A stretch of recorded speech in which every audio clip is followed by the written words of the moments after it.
ઘણી વખત એવું પણ બને કે માણસ સજ્જન હોય, દેવતા જેવો દેખાતો હોય, પણ મનોરથ ખરાબ હોય. બની શકે.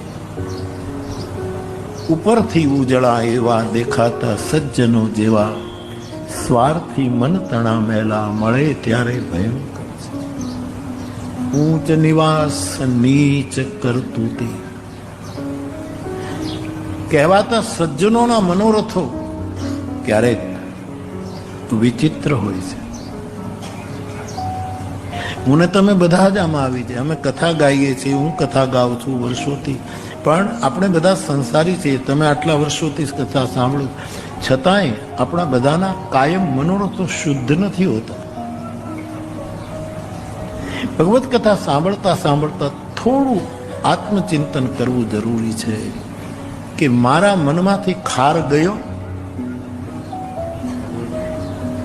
ખાર ગયો, આ મારા મનમાંથી ખાર જતો રહે.